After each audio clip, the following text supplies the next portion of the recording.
everyone, welcome to the HAYIK Show. This is your host, Harako. Hi guys, I'm also your host, Steve of Unite. Welcome to the HAYIK Show. HAYIK stands for How Are You in Korea? And we talk about the daily lives of KOCIS K-influencers and discuss the current events in Korea. Every Thursday at 2 p.m., so stay tuned as we will be streaming with new K-influencers get every week. Now let's say hello to our guests. Hi. Hello. Hi. It's a pleasure to meet you guys. Could you guys please introduce yourselves? I'm gonna go first. Sure. Hi, my name is Kimi Park. I was born in France.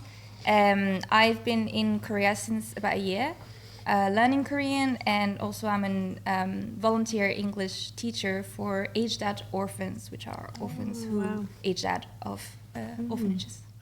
Oh, you're from France? Yes. Wait, do they have that accent? Is it like that? In France, they do have an accent, but I don't have it. So. Is it like a British accent? Yeah, it sounds a kinda bit like British. British. Yeah. I used to live in the UK. I studied in the UK. So. Oh, that's why. Yeah. All right. How many years did you spend in the UK? A year. 1 year. Yeah. Wow, and your Wow. accent's so good. Was your accent always like that? Or No. it changed? I worked on it. Oh, you worked on you it. worked on it. Okay. Oh, Alright, awesome. very nice accent. Very beautiful accent. Yes.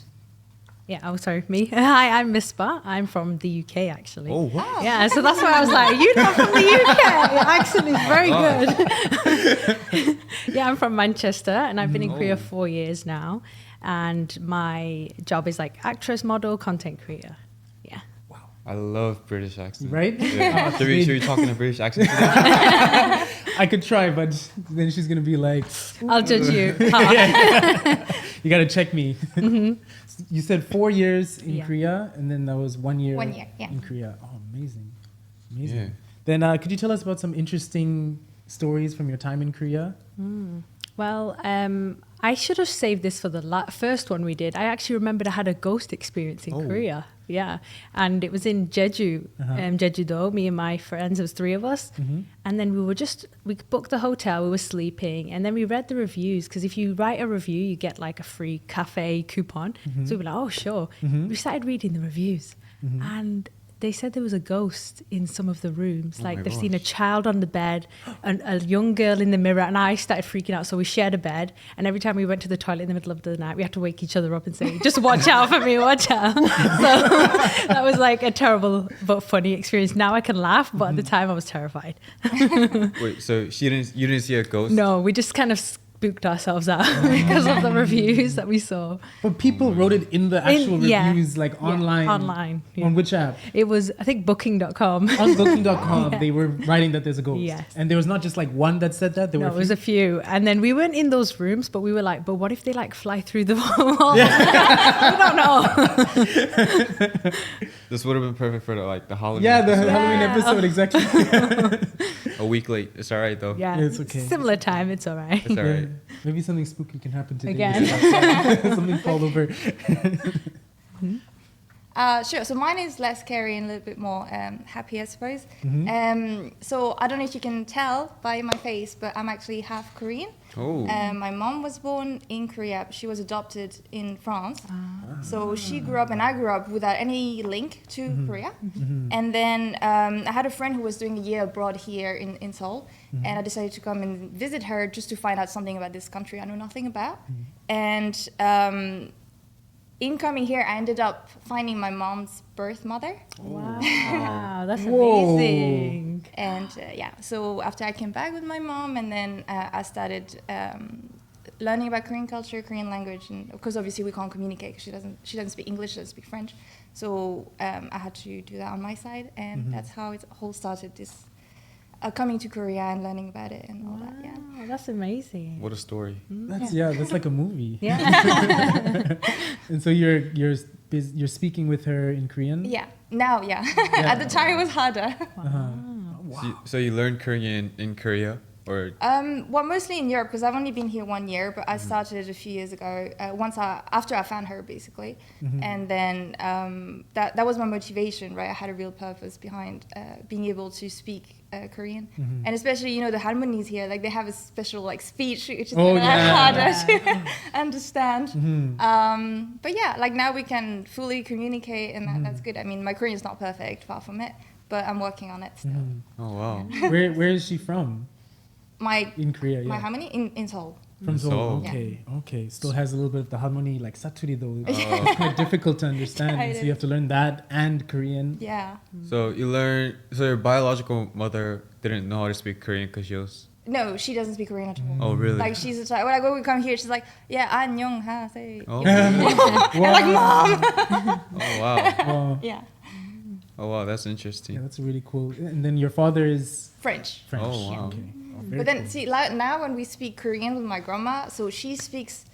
Before I learned Korean, I have a cousin who speaks a little bit of English, so she had to speak in Korean to my cousin in English. My cousin would speak to me in English, and I would translate to my mom in French, and then like back. And I was like, that is too complicated. Translator. So, Whoa. All right. Then what are your plans in Korea from now on? You want to go first? no, go. I just wanted to get more like modeling jobs, content creating jobs, things like that. Yeah. All right. Well, actually, for me, it's my last 2 weeks here in Korea. Yeah, I'm going back to Europe. But I come here regularly, so I've been coming here since 2016 pretty regularly. So it's okay. I'll be back, but I'm still gonna work towards like learning Korean, like perfecting it. And I filmed a lot of content here in Korea that I haven't had time to edit, so that's what I'm gonna be working on it next year. And I'm working on a book as well about the whole story of finding my grandma. That's and all that. amazing. Yeah. That would be a really good read. Yeah. And then turn that into a movie. Oh, that would be good. That'd be good. Wow. It could be kind of like Minari. Yeah. There's a Minari, all right. Yeah. Yeah. You've seen Minari? Yeah, I've seen Minari before. Exactly. That would be a really beautiful movie. Yeah. All right. So, on to the topic. Did any of you happen to attend the K-Wave Festival last week? I did. Oh. Did you? I didn't. I had a job. So when I was on the list, I was like first on the list. I was like so excited, Yeah. and then I got a job last minute. I was like, oh no, Man. yeah. So I wish I went there, but it looked really fun from the videos I saw from Yeah. people posting. It was really good. It was much a much bigger scale than last year. I was there last year because I was one of the winner last year. This year I wasn't, but I got to see again some of the winner from last year who also attended, and so it was really fun to see each other again. And the show was really good. There are loads of different performances, and there also like was card and icon, which I'm a fan of. So I was like, so yeah, that was Could you great. tell us like about a few of the performances? So what type of performances were there? So there was like a drumming performance. There was a what's it called, like taekwondo, like when it's taekwondo but like also dancing at the same time, kind of. Oh. Some singing. Like all around. It was really good. And your favorite performers were Card and Icon? Yeah. What song did they perform? Oh my god. So the Iki. Icky. That's a good and, song. yeah. They did 3 each, I think. And Oh. Icon did like Rhythm Ta. Oh. Okay. All right. And I don't know. Right now I don't remember, but like it was really good. I got them all on my phone, but Ooh, how long was the 2 hours ish, I think. 2 hours. 2 hours. Yeah. There was a break in the middle because like it was a bit different this year where it was separated with the first part being all the ceremonies with like all the prizes for like Top Korea, the Kinfluencers, the honorary reporters as well, and then cut to all the performances. So it was kind of good. Oh, there was that thing. I can't remember the name of the group, but it's like pop music, but mixed up with like kind of pansori type. It was really cool. It was really, really fun. Yeah. It was a group. Yeah, it was a group. Yeah. Oh man. Yeah, that's interesting. Interesting. I'd like to hear pansori mixed with pop. Yeah, they call that Joseon pop. Joseon pop. Yeah. Joseon All right. Oh, really cool. Okay, I can't wait until the episode comes out Yeah. so like we can watch it. Yeah. But actually, I was speaking with Shannon again, right? Shannon. Yeah, her name is coming up quite often. She was hosting the event. Yeah. And so I was like, wow, Shannon, you're hosting the event. I heard that she did really well, and the performances, like you're saying, were really fun as well. It was really cool. K-Wave Festival. Yeah. Oh wow. So shall we all give a big hand to all the K influencers who have worked hard throughout the year? Let's do it. Wow. So today, November 9th, is Firefighters Day in Korea. As autumn and winter begins bringing in chilly and dry weather, there is a higher risk of fires, so please be extra cautious. A small spark can lead to a big fire that could cause enormous casualties and property damage. This year alone, there have been several large fires around the world that have caused much suffering. That's right. The fire on Hawaii's Maui Island was one of the most devastating this year. It was truly heartbreaking. I hope that this fall and winter we will not see any more injuries or property damage due to fires. Preventing fires from occurring is very important, but the role of firefighters in extinguishing fires is even more crucial. Yeah, what is the history of the first firefighters in your country? Ooh. For us, it was like the Great Fire of London. It was 1666. So they were like, everybody was helping it in buckets of water from the River Thames. And then after that, they started slowly building up like some kind of fire brigade. And then it wasn't until like 1800s, there was like across the whole country, an actual fire brigade for all the cities. Yeah. So that's what I know anyway. Yeah, that one's really famous actually. Yeah. Like as soon as you said that, I was like, wait, I know that too. It's like a song and everything. This is really cool. Yeah, in France it was under Louis XVI, who is fairly famous for having been decapitated, and for his wife, Marie Antoinette. So he created the first fire brigade, but it was fairly small, and it got developed by Napoleon, who made it because there was a fire at the Austrian embassy, and it was kind of bad, and they didn't manage to extinguish it fast enough. So Napoleon got pissed, and he was like, "Okay, we need army, like proper, like guys, let's do that properly." So I'm actually gonna get my army guys onto it, and created a group, a fire brigade within the army, which would officiate for everybody, kind of thing. Wow. And it stayed within the army until after the Second World War. Wow. The army, so they were real like firefighters. Yes, fighting. Fighting fires. What are they called in France? Pompiers. Pompiers? Yeah. Pompiers. Pompiers. Oh, that sounds really cool. Pompiers. Pompiers. I think in Namibia, we probably gained the fire brigade kind of with a lot of other constructs that kind of came from the West. Yeah. So they were already sort of given to us in that sense. That there's actually something that we do on purpose because Namibia is quite dry pretty much like all the time. There's like not a huge amount of growth in terms of like really green plants or anything.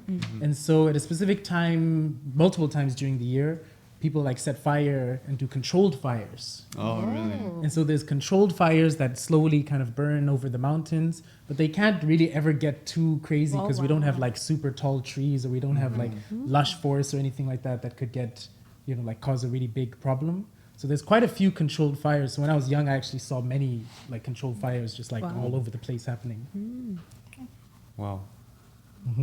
And actually in Korea, the earliest record of firefighters can be found in 1426 during the reign of the well-known King Sejong. A fire in Hanyang, now known as Seoul, was recorded. At the time, most houses were made of wood or straw. When a fire broke out in these houses, it could burn down an entire neighborhood. According to the records, in just 2 days, 2,400 houses were destroyed, and 9 men and 23 women died in this fire accident.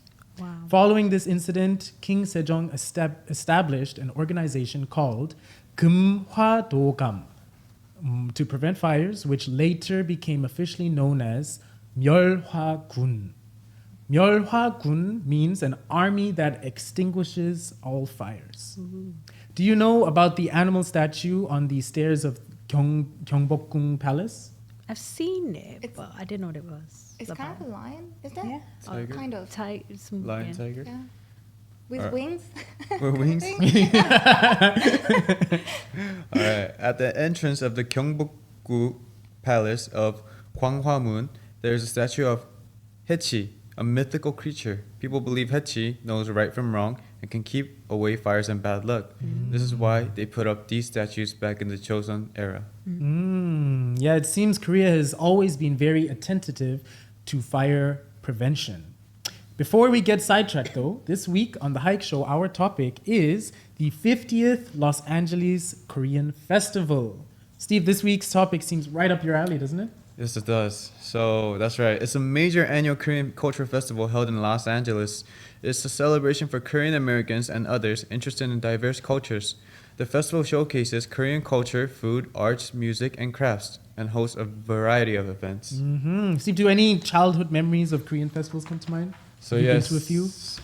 I've been to, while I was in LA, I've been to almost every single festival. Okay. Oh, nice. Every single festival. Uh-huh. And it's like a week-long festival, right? So after school ends, I would usually go with my friends, say, hey, let's go. Ooh. And there's always like Korean skincare products, like there's performers, there's like Korean food, there's like, you can like, there's like a lot of events where you can like win a lot of prizes and stuff. So it was very fun. And Maybe some Squid Game events as well. I was in Korea at that time, so I don't know what happened. Okay. I don't know. But Okay. I'm pretty sure there was. So yeah, it was a very good place to like learn about Korean culture and stuff. And I always see a lot of like foreigners like come and they would like enjoy their time there. So Where did it happen? Like Koreatown? I know there's Yeah. a Koreatown in LA, right? it happened in Koreatown. It was like in a baseball field where I used to play baseball there too. Oh. So like that week, there was no baseball practice or anything because of that festival. So yeah. So and also at like it's called Changto. In Changto. Changto, what is that? Changto. Korean festival. Like, okay. yeah. So Korean fest. That's where I got like street casted to become where I am right now. Wow. So, So yeah. today's episode is like a very special. Yeah, special really episode. important. Very brings back memories. Yeah. Amazing. How about you guys? How did you guys first learn about Korea? For me, it was when I was 15, I started taekwondo Oh. in the UK, and I was like, oh, Korea. I was like, oh, what is this? And then the like teacher told me about the history, and I was like, oh, that's really interesting. And then like a year later, I found Super Junior, and then the rest was history. I was into K-pop and Korea after that point. Yeah. Who's your favorite member and song? in Okay. Super Junior? Well, my favorite is Super Junior is Siwon. He's my fave. Mm-hmm. And then in Big Bang's my ultimate favorite. Okay. And Taeyang is my favorite. Oh. Like, he could make me Yeah. cry. If he sang to me, I would cry my eyes out. Favorite song?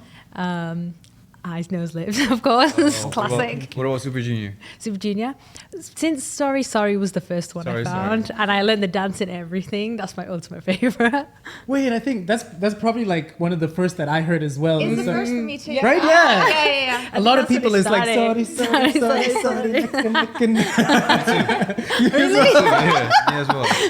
Super Wow, Junior Super Junior- uniting us all. Exactly, they're putting in work, getting they had people a- to the country. They had a huge impact in the K-pop industry. Definitely. Yeah. For me, well, it's a little bit more obvious, right? Just because I knew my mom came from Korea, but growing up with no Korean culture whatsoever, like for me, it was what has changed a lot is how people react to, because people would tell me, but you're not really French. Where are you really from? And I'd be like, oh, my mom's from Korea. And they're like, oh, yeah, there's North Korea. There's a dictator there. And I was like, yeah, sure. And then whereas like now when I say, oh, I'm from Korea, they're like, oh, BTS, barbecue, kimchi, K-drama. So, yeah, so I've always been aware of Korea, but it has, like, the way other people are aware about Korea has changed a lot in the past 20 years. It's quite interesting. How did you first learn about Korea? Ask you, Steve. I mean, my parents are Korean, so I was always from birth. I was always I always knew about Korean culture, Korean food, Korean all. So all they the cook stuff. Korean food. You Right. spoke Korean. I spoke Korean. I learned Korean from my parents. Okay. So yeah, I was very quite fond of Korean culture. So yeah. Oh, well, myself, the way that I learned about Korea was I moved to Canada Canada. when I was 18. And probably at 19, I met a couple of Korean friends and 2 Chinese friends, and they showed me Korean culture, Korean music, and I fell in love with the music, with the food. The first few groups I saw, Shiny was one of them. At the time as well, like Misbah, Orange Caramel, and After School. Oh, my classic. And so Orange Caramel was just like so amazing. I remember like their dances and their songs were like quite, eye-catching. Yeah. And from that point on, I just wanted to like learn Korean, and I wanted to come over to Korea. Wow. So that was like almost 7 years ago. 7 years ago. And then I finally came 2 years ago. Now Wow, that's you the guys are journey. young. So now that you're living in Korea, what are some new insights you have gained? I think that, you know, a lot of people come to Korea thinking it's going to be like, oh, a K-drama, this, that. And it's just like, it's not. It's just, that's not real life. So when I came here, I think the insights I got was just like how safe it is in Korea, because people said it was safe, but I didn't realize till I was walking around whatever time I want, super safe. So like that's why I also stayed a long time, because where I'm from it's not super safe. So I was like, oh, I actually really love the safety here, even though it should be a basic. It's know not everywhere safe. Yeah. Yeah, that would have been the thing I would say as well, like how comfortable life is here, and it's due to this culture of respecting other people, other people's property. Yeah, in Europe it's very different. Yeah. Pickpockets everywhere. Exactly, and it's a lot dirtier as well. Yeah. And yeah, things in Korea are very efficient, are very clean in general, and yeah, it feels safe in most area of life. It's nice. Yeah, those are two like extremely valid points you guys brought up. Yeah. And to touch a little bit more on the efficiency area, that one of the things that I love about Korea is the systems in place Right. Yeah. are so well made and they function so well as well. Like going to the government to do anything in almost any other country in the world is like something that brings a lot of stress and it takes too much time as well.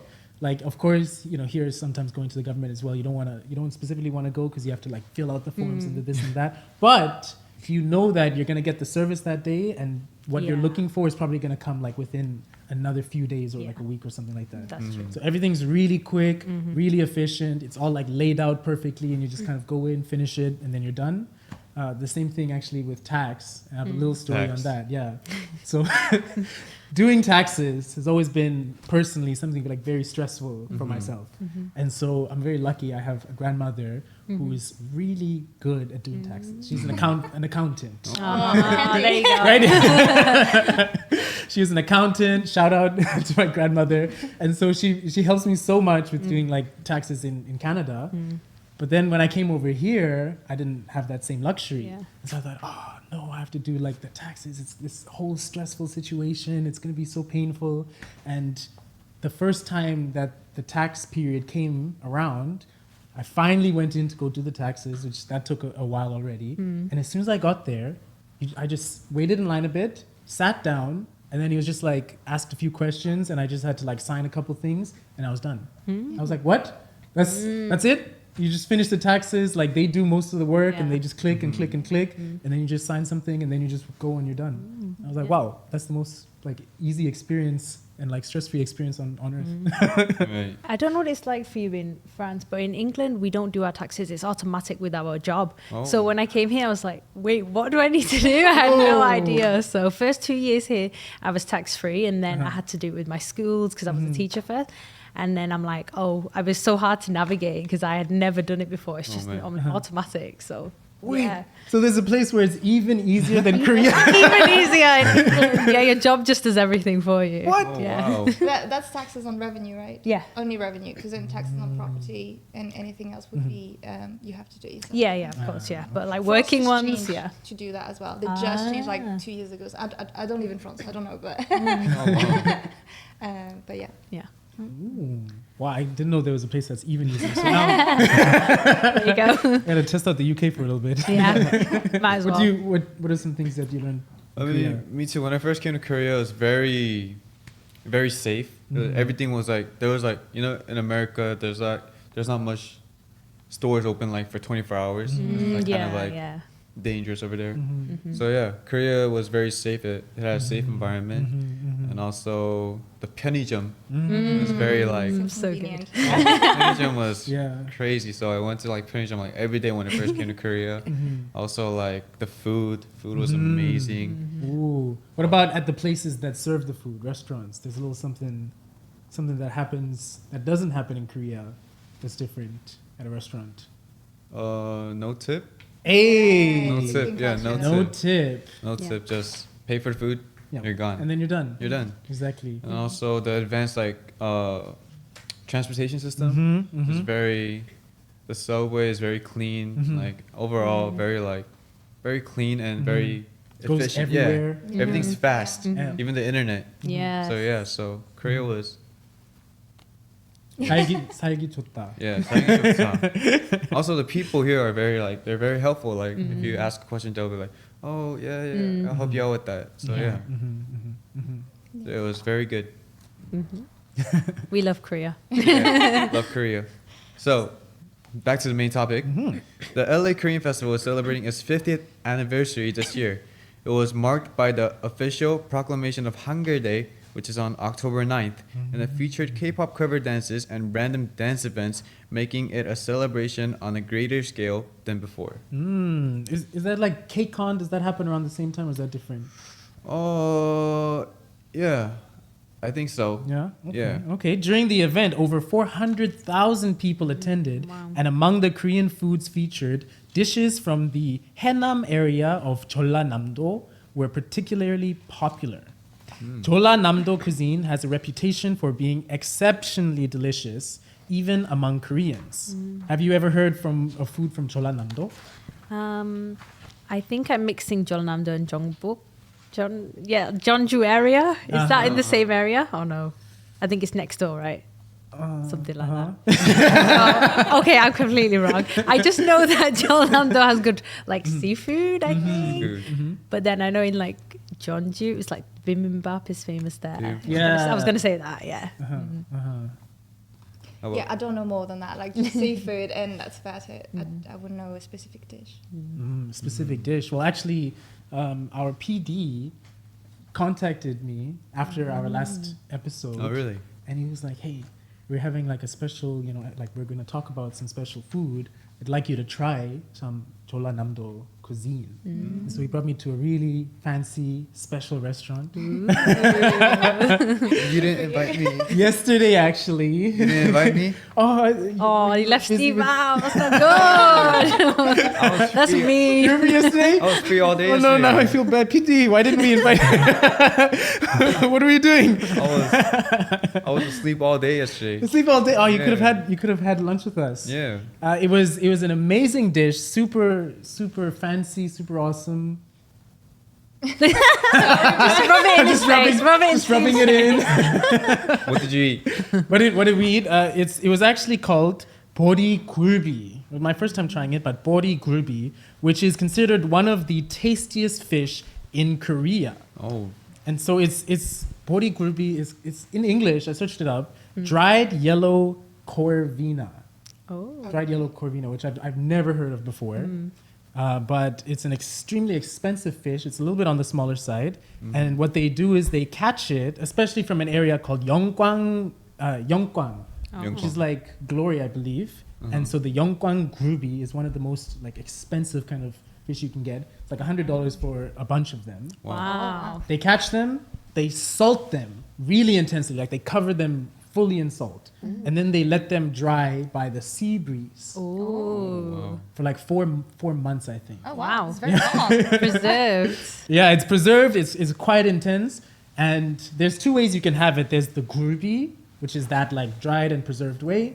And then there is jokki, which is more raw. Like you just catch the fish and then you can prepare it in like various different other ways. But the place that we went to is like 한정식, so all of the side dishes and everything, lots of banchan, and then the gulbi comes out and it's dried and you eat it with doenjang. So doenjang and rice, and the rice is like dolsotbap. Have you guys ever my tried gosh. Yeah. dolsotbap? Yes. It's the best. It comes in the hot pot. Also, Yeah. at the end, you put noodumji. Exactly. Yeah. Noodumji. You put the water in and you make yourself a little nurungji tang. Oh my gosh. This is like the cool tip for today's episode is go try nurungji tang. Like any place that has dolsotbap, try making your own nurungji tang. It's like a second dish. Better than dessert. Yeah, it's better than dessert. It is. It's better than dessert actually. Nice. You can put like some garlic in there and like a little bit of salt if you want to take that to like another level, expert level there. But anyway, so you get the rice out, and then we had a bowl of tea. It was green tea. Yeah, like a green tea, but in a bowl, and you get the rice on a spoon, and then dip it in the green tea, and then put the gulbi on top, and like maybe some doenjang or like a little bit of some sort of leaf or something like that, some cabbage, and then eat that. That sounds so wholesome. I like it. See, Steve, what you missed out on. That's so mean. Listening to this makes me hungry and kind of mad that I didn't get invited. Oh, I'm sorry. So, all right, what are some of your favorite dishes? Korean dishes. I love chicken, so 닭갈비 is my favorite. Kalbi. Yeah, 닭갈비. 닭갈비. 닭갈bi is 닭갈bi. good. Yeah, and even 닭갈비. jimdal because I love as well. You're good with spicy stuff? Yeah. Oh, yeah. wow. Yeah, my origins are like Indian, Pakistani, so we have spicy food as Oh, well. right. So I love it. Oh, so you're a little bit more on like the boiled chicken dishes. What about like fried chicken? Because that's But, oh famous. yeah, I do like fried chicken too. Yeah, anything chicken. I'm really into chicken. Okay. Then do you have like a favorite chicken? Would you say it's the 닭갈비? 닭갈bi is my ultimate. that's the Yeah, top? yeah. Have top you ever one. tried samgyetang? Oh, so good time. Yes, Samgyetang. Do you enjoy that? I like that too. All right. Yeah. It's very healthy as well. Yeah, that one's very healthy. Yeah. Healthy. Samgyetang, 닭갈비, and fried chicken. Those are like some of the top dishes, right? Yeah, Mm-hmm. yeah. Yeah, I really like Korean barbecue 닭갈비 as well. But my special favorite dish is japchae. Japchae. 잡채. Yeah, it's more of a banchan normally, but for me it's more of an emotional thing because I told my grandma once that I liked it, and so now every single time I go to her house, I've got it's like my husband makes me japchae, and if I stay there for a week, I've got japchae every day. So yeah, it's my special Korean dish. That's so cute. I love that. Is she teaching you how to cook it as well? Yeah, a Cooking little Korean bit, foods? a little bit. We also make kimchi together or that kind of thing, like the classic. It's nice. Oh, that's a nice bonding experience. Yeah, it is. Yeah. Well, tell us about some of the things that she's like teaching you to cook and like the kimchi making experience for our viewers. Well, kimchi. It's actually a lot longer than I thought, and it's not just in the one day, the 1 hour. Like you have to start the day before with all the leaves. You have to like detach them all and salt them and leave them in a sort of big bucket, and you have to turn them like every other hour or so. And then you need the day after you need to desalt them, and then you add the paste. Like I can't tell you everything that's in the paste, but you add the red paste on each single leaf, and then like roll them in a specific Right. way. So it's labor intensive really. Did she tell you some of the ingredients that went into the red paste, or did you see some of them? Yeah, I've seen it. I've filmed it. Filmed So it, you guys okay. can see it on my YouTube channel soon. But yeah, there's quite a bit. Right now, I wouldn't be able to tell you exactly what's in it. But I can actually. I've made kimchi now a few times, Oh, yeah. and so it's quite like an intricate and beautiful experience. There's the first process that you're saying exactly. You have to get the cabbage, Yeah. and usually, like if you're making kimchi, then you're making a big amount of kimchi. Right. You know, yeah. it's something that the whole family is gonna like do Yeah. together, or like traditionally people used to do it together with an entire family. So you're getting a lot of heads of kimchi, and then you'd say like you'd order them by the head of kimchi. And so say now you've ordered a bunch of heads of kimchi. Now you have to cut them Yeah. into quarters. Very specifically, you cut the base only into the quarters there, and then you have to like rip it apart Yeah. so that you can kind of get the leaves to separate. Then you salt them really intensely, and you have to make sure that everything is salted really properly and get it into the water as well, and press it down properly so that nothing goes bad.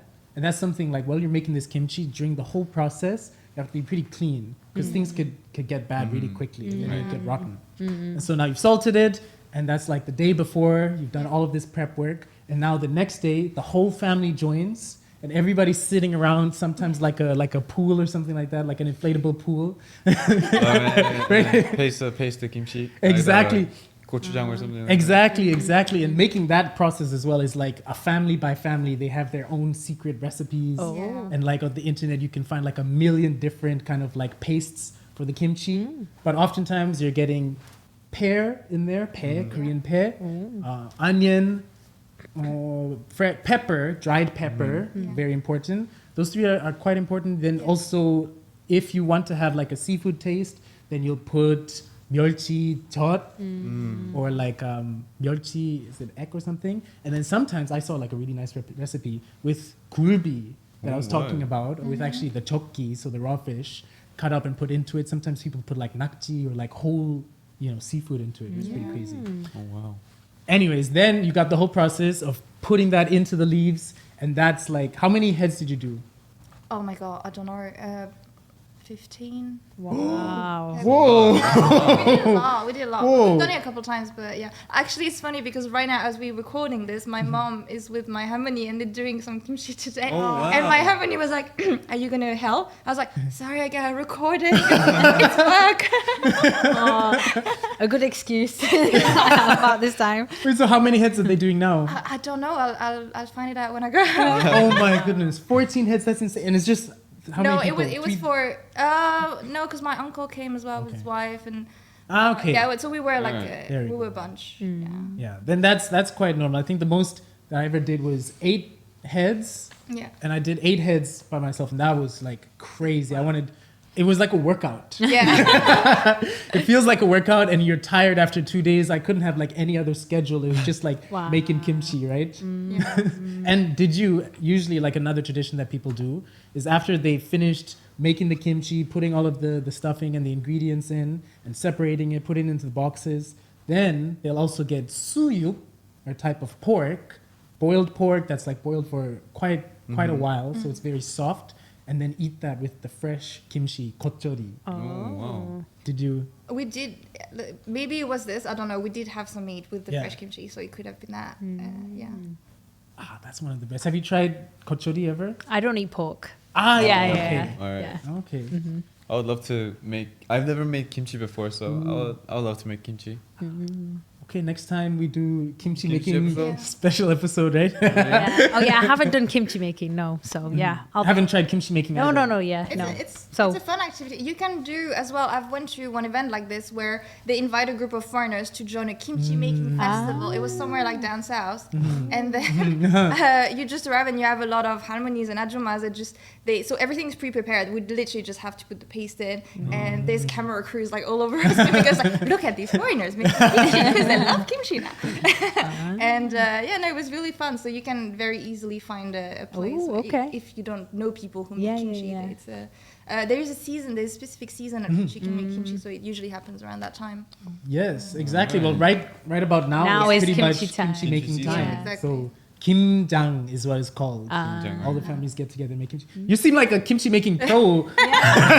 All of a sudden, you have like 14 heads of kimchi, and like multiple times you've done it. Yeah, well, it's good. It's a nice family activity Yeah. as well, and a fun activity for foreigners as well to do because we know about kimchi. It's fairly well known now, like abroad as well. You can buy it abroad, even sometimes in normal supermarket now. Like I live in Berlin, and then obviously you have your Asian stores, but in a couple of supermarket you can find like just the one little box of kimchi. Yes. And I'm like, oh my god, crazy! Yeah. And so when you go back to Berlin, are you going to bring back some of these dishes, japchae, maybe make kimchi with some of your friends?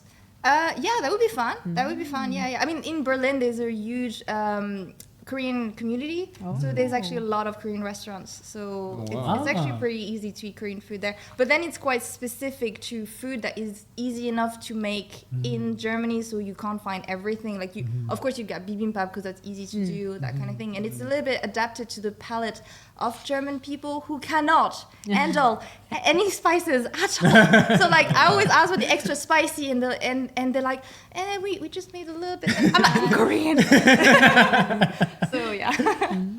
Okay, maybe you can start the first super spicy Korean restaurant. Yeah, I There you like it. I like it. You know what? Burtak, like the. Burtak, yeah, Yeah, I love Burtak. that, and you can find it in Asian stores. So, there.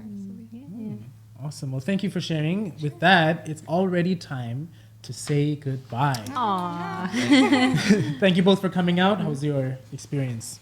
Oh. Yeah, I love coming. So it's really fun. Yeah, I enjoyed it. Nice to see you guys again, and nice to meet you. Yeah, nice to meet you. Thank you for having us. It was really fun. All right. Thank you. So the outro it is. The HAYIK Show will air every Thursday at 2 p.m. with a new guest each time, so stay tuned. See you at 2 p.m. next Thursday. See you next Bye. week. Bye bye. Bye-bye. See you. Bye. I'm so mad that you didn't invite me. No, Steve. PD, let's go again next week. Bye bye. All right.